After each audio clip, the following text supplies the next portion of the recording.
Saudara-saudari terkasih dalam Kristus, salam jumpa kembali dalam Lilin Sabda edisi Jumat 9 Agustus 2024. Injil akan diambil dari Injil Matius bab 16 ayat 24 sampai 28.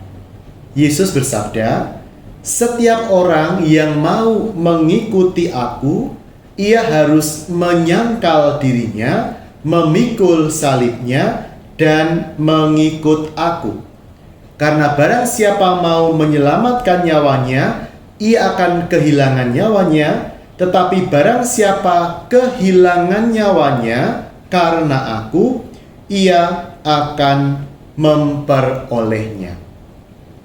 Saudara-saudari yang terkasih dalam Kristus, di dalam sabda Tuhan pada hari ini, kita mendengar tuntutan yang disampaikan oleh Tuhan Yesus kepada kita, yaitu bahwa apa?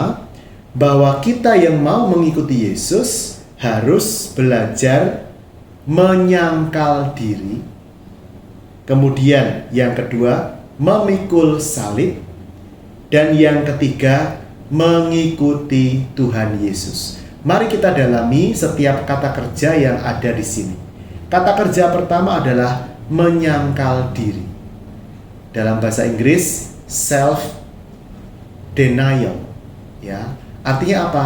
Kita punya kecenderungan diri. Kita misalnya suka bermalas-malasan, kita suka tidak peduli, kita suka lambat dan sebagainya. Nah, kita diajak untuk mengenali kecenderungan diri kita yang menghambat kita untuk mencintai Tuhan dan untuk mencintai sesama sepenuh hati. Setelah kita identifikasi, kita kenali kecenderungan itu, kita diajak untuk menyangkal, untuk tidak mengikuti kecenderungan diri yang negatif itu.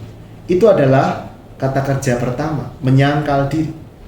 Kata kerja kedua adalah memikul salib. Nah, jadi salib itu apa? Salib adalah konsekuensi dari pilihan kita untuk mencintai Tuhan di tempat yang pertama dalam hidup kita. Salib adalah penderitaan yang muncul dari kesungguhan kita memilih Tuhan Yesus. Jadi, tidak setiap penderitaan itu adalah salib. Beberapa penderitaan itu adalah akibat kesalahan kita sendiri. Misalnya, kita lalai menjaga pola makan kita. Kita menjadi sakit. Ya. Nah, penyakit itu bukan salib. Karena apa? Karena muncul dari kekeliruan kita sendiri, ya kan? Tetapi ada penderitaan yang memang adalah sebuah salib. Misalnya, kita berusaha menjadi orang yang jujur di tengah rekan-rekan yang kurang jujur. Nah, kita mungkin dibully, kita mungkin dipojokkan, dituduh dan sebagainya. Itu adalah salib kita. Mari kita pikul.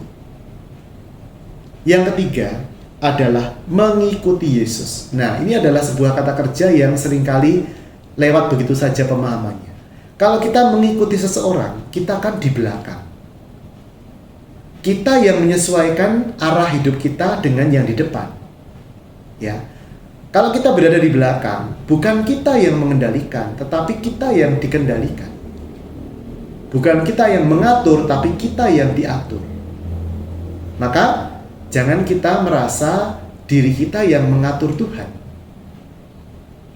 Atau Tuhan harus ikut apa yang saya inginkan. Tuhan harus mengabulkan doa-doa apapun yang saya katakan. Tidak seperti itu.